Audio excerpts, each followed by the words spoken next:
When I was 9, I saved Joanna Vance from an explosion. The shockwave left me with permanent hearing damage, and I've had to wear a hearing aid ever since. She was racked with guilt. She insisted we get engaged, swearing with tears in her eyes, "Louis, I'll take care of you for the rest of my life." But when I was 18, she did something to impress the campus heartthrob. She pulled off my hearing aid and, in front of him and all her friends, said with disgust, "You little burden. I'm so sick of you. I really wish you hadn't made it back then. That you'd just died." I clutched the doctor's report in my pocket that said my hearing was fully restored, and I didn't say a word. When I got home, I quietly changed my college applications and had my parents go with her family to break off the engagement. "Joanna Vance, that's it for us. Our paths will never cross again. Louis, I really wish you hadn't made it back then. That you'd just died." The moment Joanna Vance said it, the private room erupted. "Damn, Joanna, you're a savage. Next time, wait till he gets his hearing fixed and say it right to his face. I'd love to see if his eyes get all red. That look of quiet suffering is so intense. What could he do even if he heard? Who'd want a cripple anyway? He's lucky a girl like you even pities him." I froze. My hand clenched the medical report in my bag, my mind reeling.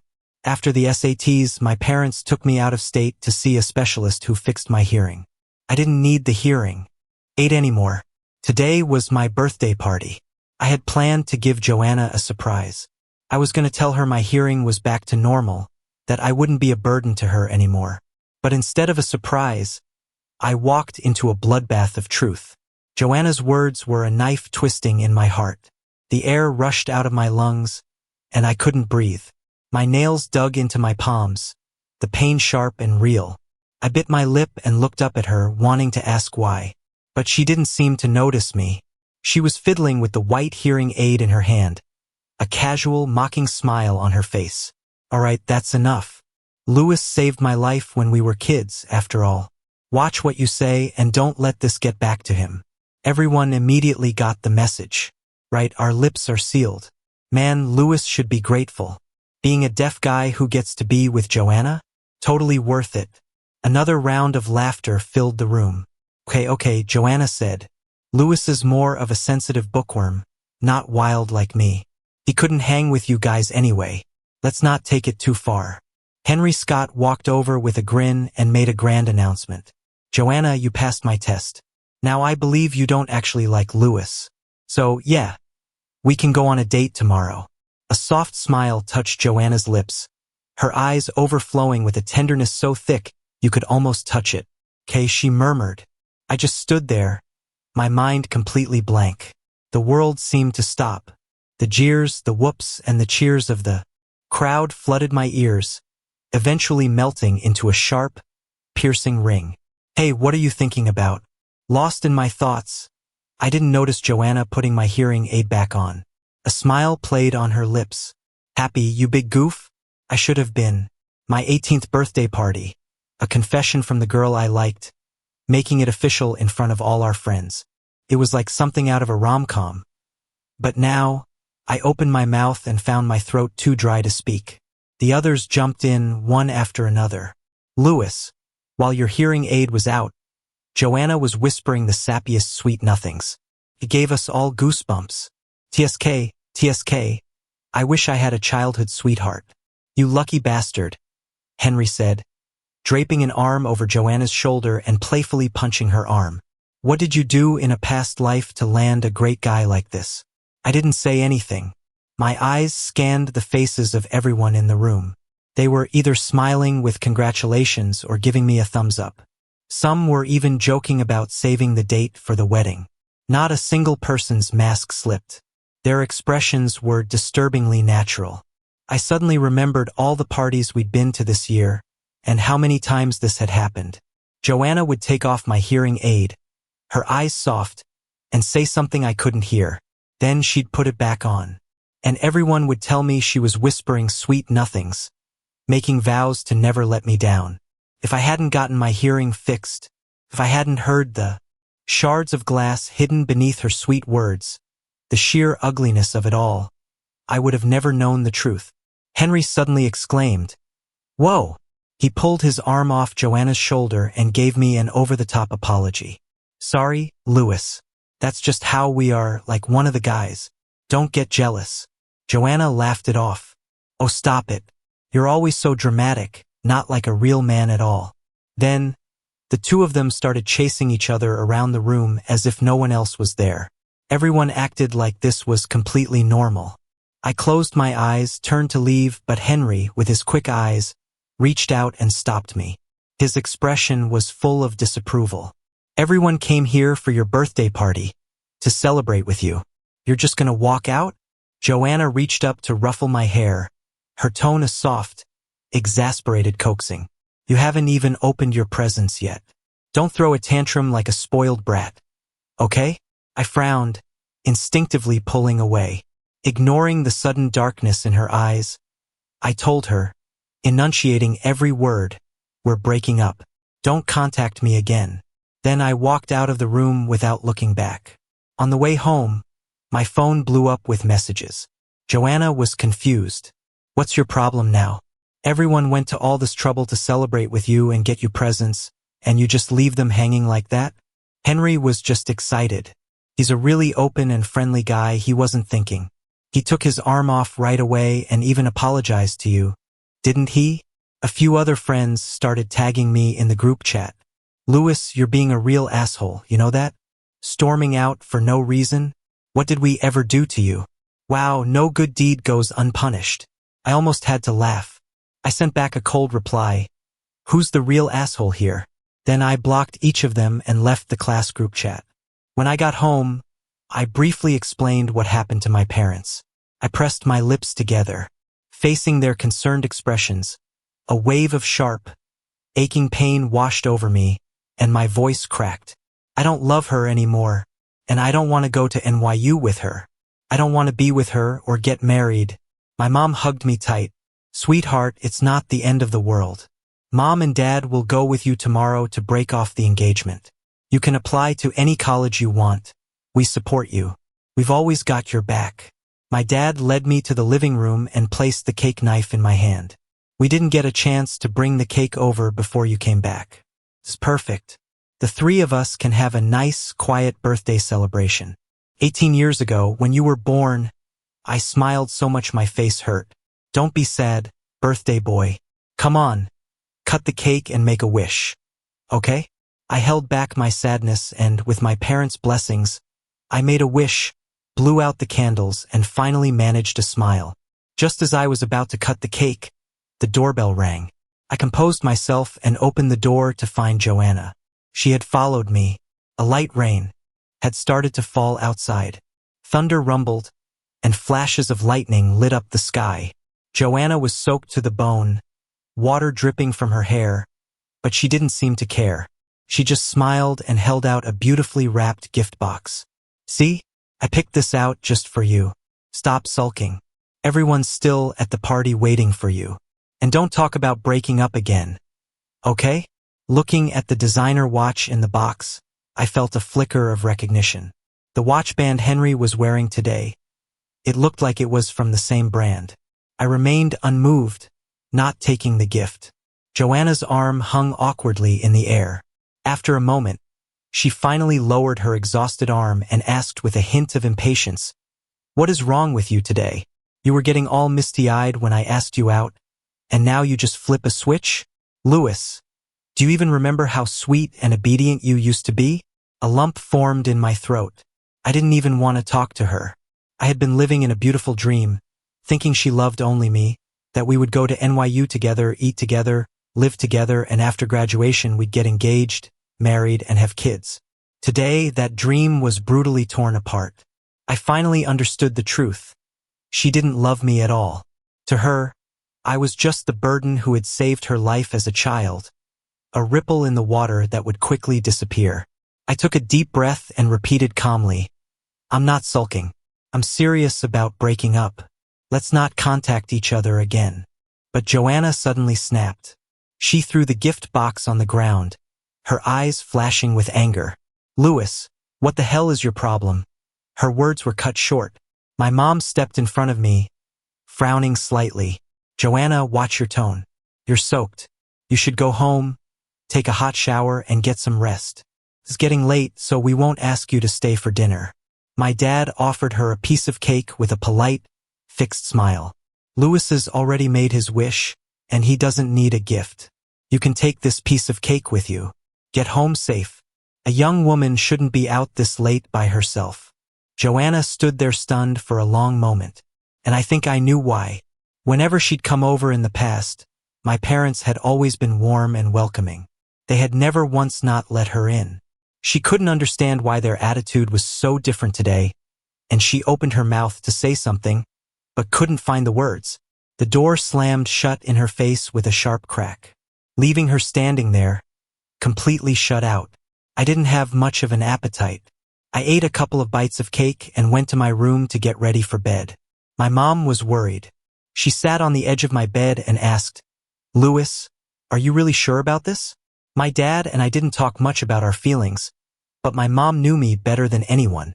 She knew how I felt about Joanna. She knew just how much I loved her. I looked down at the white hearing aid in my hand. I suddenly didn't know what to say.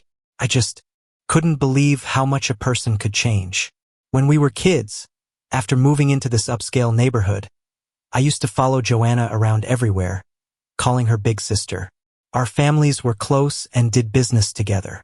One day, both our families went to a factory on the outskirts of town, but there was a sudden explosion. Remembering the survival skills my parents had taught me, I managed to escape. But Joanna was trapped in the fire. I saw the flames growing fiercer, saw her frozen in place, about to be consumed by the fire. I don't know where the strength came from.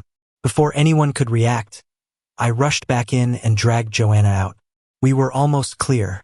But then the factory exploded again. The aftershock hit me hard, and I was unconscious for a long time. When I woke up, I couldn't hear. The mood between my parents was heavy. Joanna's parents were full of unspoken apologies. I just lay in bed day after day, not wanting to talk or interact with anyone. Joanna decided to skip school. She brought me all sorts of snacks and treats, but I was completely unresponsive. She thought the hospital was too depressing, so she snuck me out, took me to a clinic, and had this white hearing aid fitted for me. She even drew the little rice stalks and fish on it herself. She was just a kid herself, but she clumsily put the hearing aid on me and promised with a serious face, "Louis, from now on, I'll protect you. My tutor said your name is special, and that means you're special, too. You're going to be okay. They say a goldfish only has a 7-second memory. But not me. I'll always protect my prince." I was the only one who remembered those childhood vows. If 9-year-old Louis had heard 18-year-old Joanna say, "I really wish you hadn't made it back then, that you just died," he probably would have been too hurt to speak. But over the years, I'd gotten used to people whispering about my hearing loss.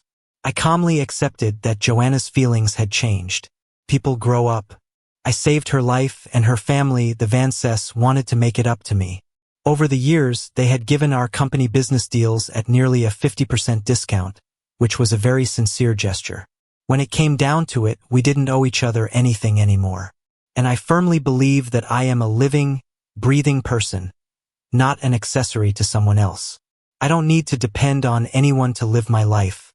So, I looked up at my mom and said with conviction, "I've made up my mind." With my mom's help, I changed my college applications. From NYU to Harvard. I thought I would be up all night, but I slept surprisingly well. I woke up around noon. Still groggy, I glanced at my phone. I saw 2 new voice messages from a priority contact on my Messenger app. It was Joanna. Her voice, coming through the speaker, was cold. "Louis, when you're done with your tantrum, unblock me. How old are you, still playing these games?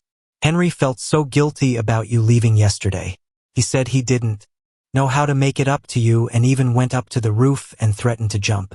Luckily, I talked him down. We still have a while before school starts, so I'm thinking of taking him and a few of the guys to Aspen for a ski trip to clear their heads. Don't be jealous. Ultimately, his suicide attempt was partly your fault." Her shamelessness made me laugh out loud. Henry try to kill himself? As if, back in school, he bragged about being the ultimate guy's guy and every girl's dream. He always said he wasn't like those other melodramatic, broody guys. But he was the most manipulative person I had ever met. For example, 4 months ago, at my best friend Mark's 18th birthday party. Mark had picked out a nice suit and gotten his hair styled, ready to take some great photos to remember the milestone. But Henry was the only one who wouldn't cooperate. The moment he walked into the room, he started loudly teasing Mark. "Mark, you're looking pretty ripped. Got a girlfriend? Don't be shy. We're all friends here. What's there to hide?" When he saw Mark's face turn white with anger, he immediately threw his hands up in a gesture of surrender and turned the tables. "Dude, why are you guys so sensitive? Can't you take a joke?" Fine, my bad. This is why I hate hanging out with you guys. You make a big deal out of everything." Another time, when everyone was exhausted from studying for the SATs, he went around taking ugly pictures of us, made them into memes, and posted them all on the school's confessions page with the caption, "Hotties from grade 12, class 2, come and get M." He only stopped after we all reported him to our homeroom teacher. Besides, I'd known for 2 years that he only joined the basketball team as the team assistant to get closer to Joanna. I just never took him seriously. Back then, I was arrogant, thinking that what was mine couldn't be easily taken away. Now that it has been taken, I accept it. I guess I was a poor judge of character. I saved a snake when I was a kid. Louis, if you have any decency, you'll come and apologize to everyone, especially Henry. Joanna's messages kept popping up. I didn't even listen to the whole voice message before blocking and deleting her on that app too. Outside my door, my mom was calling for me to go shopping for winter clothes. It gets pretty cold in Boston in the winter. Mom's gonna take you to buy some warm coats. I nodded, but I never expected that after buying clothes on the 2nd floor of the mall. Just as we were about to leave, we would run into Joanna and her friends. In a crowd of girls, Henry stood out, dressed in trendy, black streetwear. He spotted me, walked over, and casually slung an arm around my shoulder. "Louis, what a coincidence. I felt so bad about yesterday. I had no idea you were so sensitive. I just see Joanna as one of the guys, you know? Don't be mad. Okay?" Henry wiped away a non-existent tear. "Really, it was all my fault. If I had been more careful, you wouldn't have left." "Ma'am, even though I was so guilty I almost jumped off the roof. Please don't blame. Are you done?" My mom interrupted, a mocking smile on her face. Kids these days, so young and already experts at that whole manipulative guy best friend act. My son isn't holding a grudge because we raised him to have class, to not resort to insults. But what about your parents? All you do is hang around a group of girls. Do you even know what personal boundaries means? If your parents won't teach you, then let me. This kind of behavior. This is what the internet calls a classic nice guy. I had to smile. I quickly pushed him away, adding, "Your cologne is too strong. We're not close. Please stop acting like we are." Henry froze. When my mom's words finally registered, his face changed, and he just stood there, lost. Jenna immediately jumped to his defense. "Ma'am, do you have any manners? Henry almost jumped off a building because of your son." I glanced at her briefly. I remembered her. She was the one who had said, "What could he do even if he heard? Who'd want a cripple anyway? He's lucky a girl like you even pities him." A wave of nausea washed over me. "Louis, Joanna instinctively moved toward me, about to take my hand like she always did. "Joanna." But when she heard Henry's quiet call and saw the hurt in his eyes, Joanna stopped. She squeezed Henry's hand to comfort him and couldn't help but say, "Ma'am, that was completely out of line. Henry didn't mean any harm. This whole thing is Louis's fault for throwing a tantrum, and it almost led to Henry killing himself. Henry's still young, he just graduated from high school. He's only 19. 19? My mom raised an eyebrow, then smiled. You say he's young at 19, but my son is only 18. They're both in the prime of their lives. My son didn't do anything, so how did he become the villain in your story, the one who almost drove someone to their death? Joanna, I remember when you were little, playing with Louis, vowing to protect him. You've changed so much. I'm truly disappointed in you." Joanna was speechless. She continued to wipe Henry's tears, but her mind was clearly elsewhere. The others behind her, perhaps unable to find a retort, also remained silent. I was bored. I was about to pull my mom away and leave, but Joanna grabbed my wrist. Her eyes fell on the shopping bags filled with winter clothes, and she said without thinking, "You don't need clothes that thick for New York." Then, as if a thought struck her, her eyes lit up, and her grip on my wrist tightened. "So you were just faking it all along, blocking me and giving me the silent treatment. You bought these winter clothes because you want to come skiing in Aspen with us, right?" She talked herself into it, a smile spreading uncontrollably across her face. "Okay, no more games. I'll book your ticket later. The flight is at 10 tomorrow morning. We'll go together." "You've got it all wrong." I pulled my hand free, shattering her fantasy without mercy. "I'm not going to Aspen with you. I'm going to Boston. And by the way, my hearing has been fine for a while now." The triumphant look on Joanna's face vanished. What did you say?" Joanna's face went pale with disbelief. Why didn't you tell me?" I smiled, my eyes cold as ice. "Does it matter? You know exactly what you did, thinking I couldn't hear, don't you?" Joanna clenched her fists, standing frozen and speechless. Henry's eyes flashed with jealousy as he brazenly accused me. "I didn't know you were such a good actor, Lewis. Everyone knows your hearing damage is permanent. It's not something that just gets better." He then widened his eyes in mock surprise. "Wait, don't tell me you thought that if you weren't a cripple anymore, Joanna would fall for you all over again, treat you like her little prince? Wow, I had no idea you were so calculating, Lewis." "Joanna, don't fall for it." A flicker of hope returned to Joanna's eyes. She quickly recovered from her panic, a smug smile returning to her face. "Henry's right. Lewis, stop this nonsense. I never said I had a problem with you being disabled, so why lie to me? How about this? You take back what you said and agree to come to Aspen with us, and I'll forget you ever tried to trick me. This is your last chance." I was stunned by her words. I simply couldn't comprehend her bizarre logic. I took my mom's hand and turned to leave. Behind us, someone suddenly said, "I feel like there's something different about Lewis." "What's different about him?" "Same face, same clothes, right? I can't put my finger on it. Just a feeling that something's missing."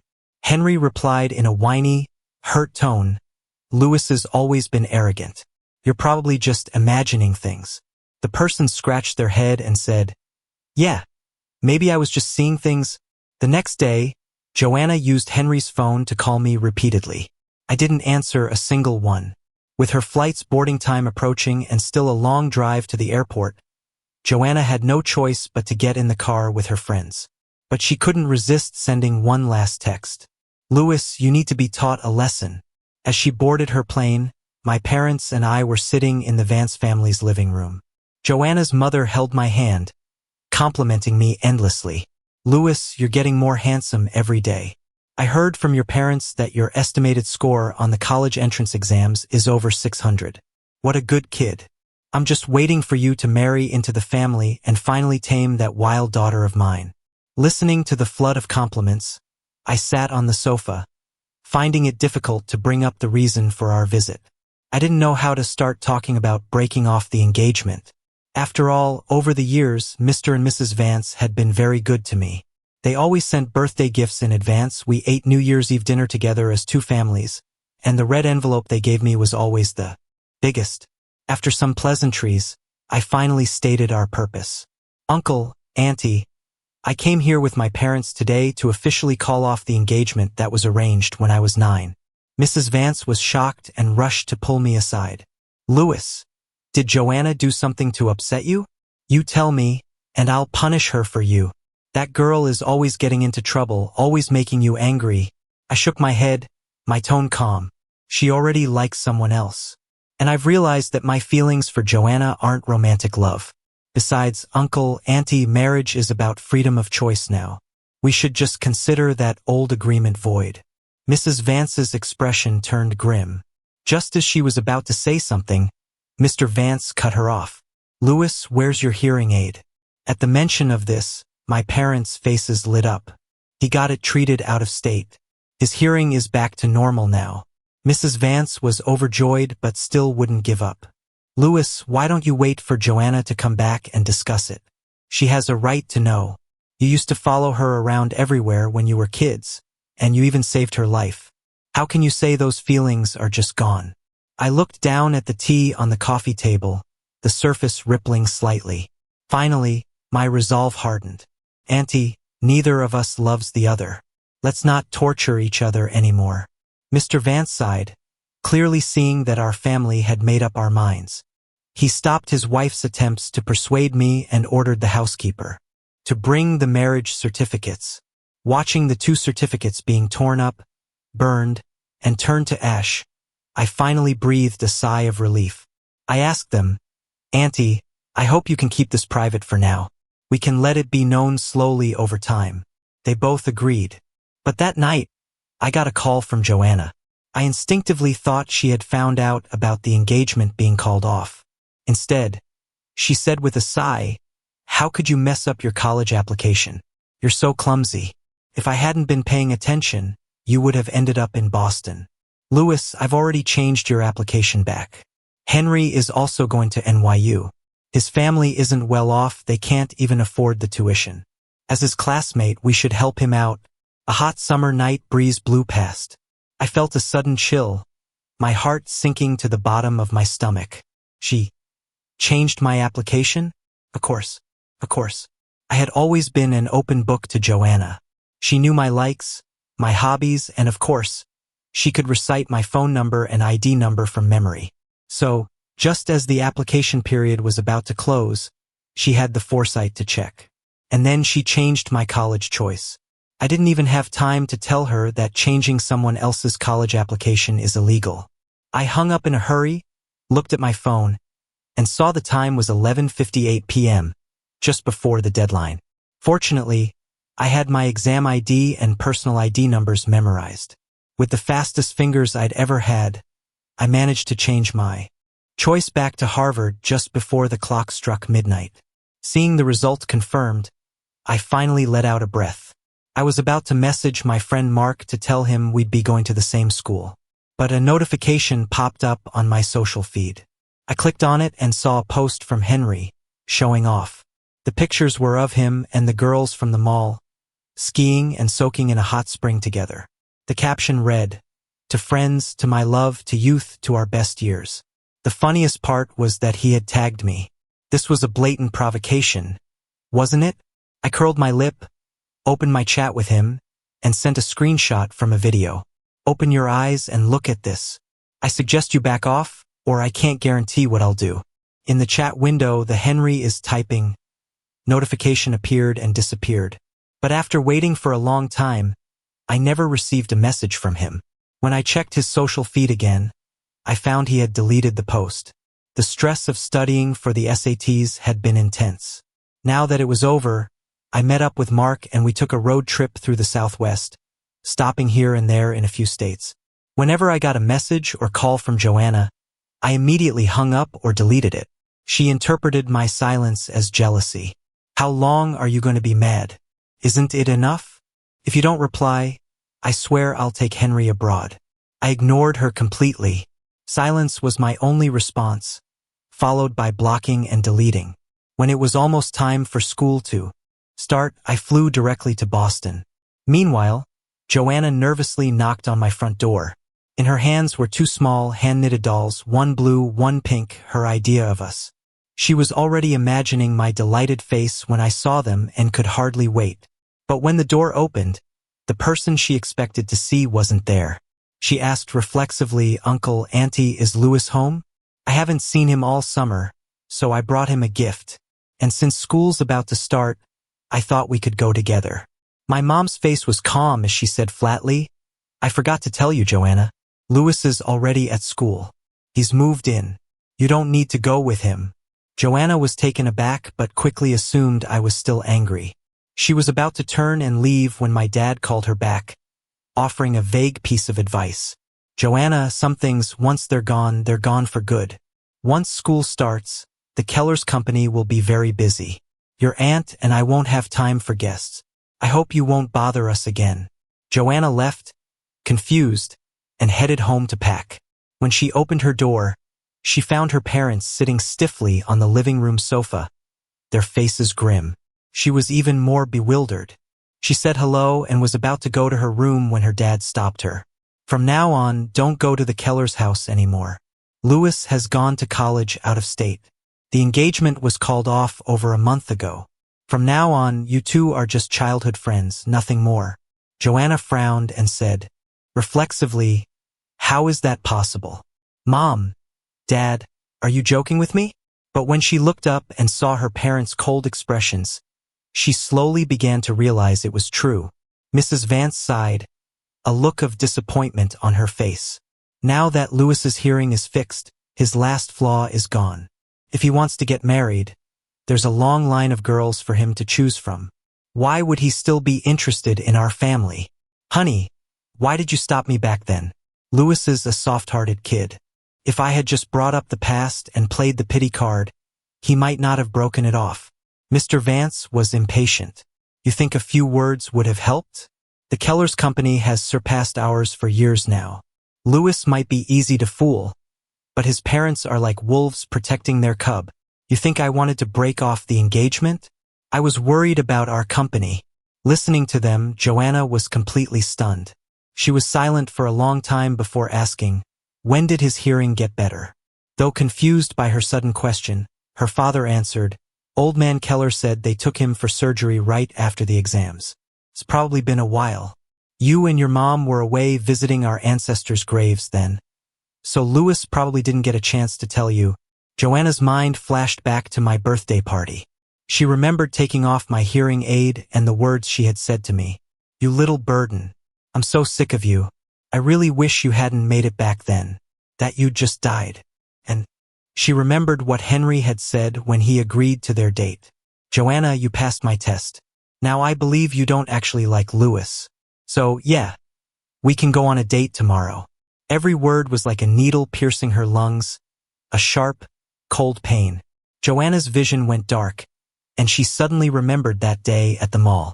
When she was with her friends buying winter clothes and ski gear, she had run into my mom and me. After we left, one of her friends had said, I feel like there's something different about Louis. At the time, she had been focused on comforting Henry. She hadn't noticed at all that I wasn't even wearing my hearing aid that day. I heard from a mutual friend that Joanna was looking for me. I wasn't surprised. Perhaps she had finally found out my hearing was fixed and, in hindsight, realized that I had heard every ugly word she said in that room. But none of that mattered anymore. My life in Boston was full. Though the freshman military training was exhausting and I got a few shades darker, I had never felt so free. I joined several clubs and made a lot of new friends. I even went to a mixer hosted by an upperclassman and got a few girls' numbers. So, when I saw that familiar figure standing outside the guy's dorm, I was genuinely surprised. I was about to take a detour, but Joanna saw me first and strode over. Her voice was soft, pleading. Louis, I miss you. Can we talk, please? My roommates, assuming we had a history, gave each other knowing looks before heading off together. I looked up at the sky. I let out a long sigh before looking at her, my face a blank mask. If you have something to say it quickly. I'm busy and need to get some rest. Joanna's eyes turned red, and her voice trembled. I know I was wrong. That day, everyone was just putting me on the spot. I had to say those things. I thought you couldn't hear, so I said it to save face. And when I agreed to Henry's date, it was just a joke. We never actually went out. I laughed out loud. Is that the only reason? I looked at her intently and said softly, You've taken my hearing aid off plenty of times. You've definitely said things just as horrible before, making me the butt of the joke for everyone, haven't you? You say you didn't go on a date with Henry, but weren't you shopping for ski clothes to go to Aspen together? If you did it, don't be a hypocrite and blame everyone else. You always say Henry is young, but I'm a year younger than him. You say his life is hard, but at least he's healthy. Do you have any idea how many dirty looks I've gotten over the years because of my hearing? Did you ever once stand up for me? I would never forget that time in my freshman year of high school. Our debate team had just won a match. As we were leaving, The second speaker from the other team sneered behind us. It's just one debate. It's not like we can't take a loss. At least I'm not disabled. TCH, a guy like that probably can't even get a government job. All he's good for is running his mouth. A pain shot through my chest, and I instinctively looked to Joanna for help. But she just walked away with a cold expression, as if she hadn't heard a thing. I turned back, gathered my courage, and told them to watch their mouths, which only earned me a torrent of ridicule. And everyone on my team, all of them Joanna's friends, didn't say a word in my defense. I had to go home in humiliation and text her to ask why. I still remember her ice-cold words that day. She said, "It's not worth arguing with people like that. We beat them, so they're just looking for a reason to dig at you. Just pretend you didn't hear. Actually, just take off your hearing aid. Then you won't hear anything." That sentence has haunted my nightmares ever since. So I sighed, telling her, "You don't love me, and you don't love Henry. You just love the feeling of having both of us wrapped around your finger. But I am not a tool for you to win praise and admiration. Please stop bothering me." Before I left, I thought for a moment and added, "By the way, there's something I've always wanted to say to you. If I could do it all over again, I would never have saved you.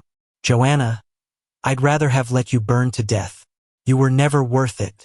Watching her stand there in a daze, silent and lost, I turned slightly to avoid her and went upstairs. The next day, Joanna was gone from downstairs. In the dorm, my roommate, who always gets up early for a run, told me. She said she's going back to her school and won't bother you again. I nodded my thanks and went on with my day. Not long after, I found out from a mutual friend's social media that Joanna and Henry were dating. She often sent me messages to complain. Those two are attached at the hip, constantly posting couple pics and being all lovey-dovey. So annoying. I heard Joanna was voted campus queen. I mean, it makes sense. She has great bone structure and her family's rich. No wonder so many guys have a crush on her.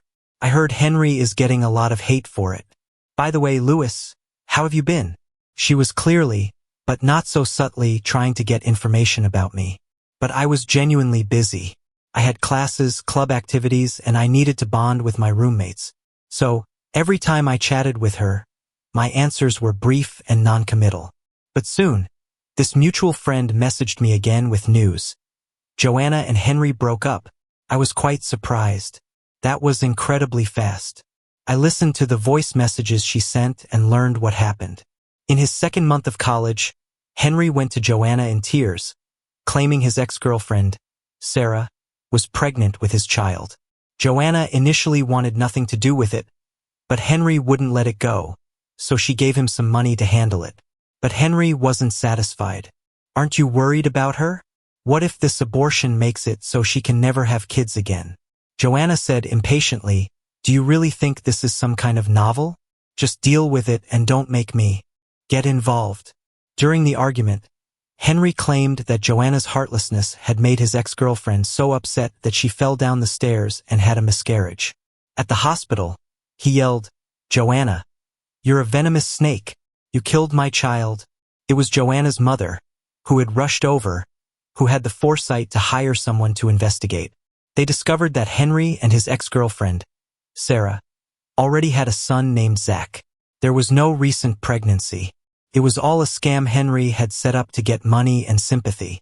When confronted with the evidence, his lips trembled, and he couldn't say a word. Because he had also been overly familiar with several other girls during the ski trip, he couldn't even come up with a plausible lie. With that, the Vance family refused to pay him a single cent of compensation. Henry's reputation was ruined. He dropped out of school due to ill health and was never heard from again. I lowered my eyes, listening to our mutual friend's increasingly excited voice messages. I never told her that I was the one who had anonymously tipped off Joanna's mother. The screenshot I had sent to warn Henry was simple. Near the school's equipment room, there was a camera that could just about see inside. I asked a younger student to get me a copy of the footage, and sure enough, it showed Henry with other girls. Later, when he went skiing out of state, I looked at the photos and noticed the distance and eye contact between him and the other girls. I guessed they were involved. But that wasn't enough. I never believed that when something goes wrong, only the guy should pay the price. Isn't this supposed to be a world of equality? I turned off my phone. I went to the library, checked out a few books, and focused on studying for my exams. 2 years later, I went abroad to study as an exchange student. I was in a combined bachelor's-master's program, and I ended up staying for 6 years. The day I returned, my parents came to pick me up at the airport. "Welcome home, sweetheart. Louis, Joanna has been working at the Vance Corporation for a few years now. What about you?" I smiled and took the flowers from my mom. I raised an eyebrow. "I can start at our company too. It just depends on whether you two will let me." Over the years, I had kept track of Joanna's movements, and I knew about the shady things she was doing behind the scenes. I had been patient for so long. It was time to close the net. After taking over the company, I snatched several of Joanna's biggest contracts, one by one. The Vance Corporation was no match for the Keller Group to begin with. On top of that, the scandal with Henry had made her a laughingstock at her university. She had dropped out before even finishing her degree and had no real business acumen. Every time she went to question a client and try to win them back, she failed. "Louis, are you retaliating against me? It's been over 8 years. Shouldn't you have cooled down by now? Can we please talk?" While she was desperately trying to get a meeting with me, I was personally submitting the evidence of her tax evasion and money laundering that she had committed since taking over the Vance Corporation. As a result, Joanna was arrested at the airport. I stood a short distance away, quietly watching as she was taken into custody. Joanna's face was contorted in pain, and she seemed to want to say something. I moved a couple of steps closer and heard her ask agonizingly, "Why?" I couldn't help but laugh. "You're asking me why? When you insulted me back then, why didn't you ask why? When you laughed at me for being deaf, why didn't you ask why? Besides, all I did was report you. If you were innocent, why would you be arrested?" Getting evidence of her crimes wasn't hard. In recent years, I've sponsored a number of promising students from poor rural areas and helped many university students. One of those young women happened to work at the Vance Corporation and tipped me off. That's all. I was never a pushover. After that debate tournament, I had seen Joanna for who she really was. She was a hypocrite, always acting aloof and detached, and profoundly selfish. But I wasn't strong enough yet. My wings hadn't fully grown. So I waited, enduring until my high school graduation birthday party. I knew my chance had come. I could righteously break off the engagement and not go to the same university as her. I could go abroad to study, cut off all contact, and wait for the right moment to pull her down from her pedestal. As it turned out, I succeeded, and Joanna Vance was out of the game. After hearing my explanation, Joanna was completely speechless. As she was led away in handcuffs, she stumbled, her steps unsteady. In the end, she was sentenced to 7 years in prison. I left the Vance family with some dignity. I only dismantled their business empire. I didn't target the Vance Corporation itself. It was the last shred of decency I could offer. By the time I was 32, I was a well-known name on the Forbes list. Joanna, due to good behavior, was granted an early release. She said she wanted to see me one more time. I agreed. In the coffee shop downstairs from my office, she looked weary and aged.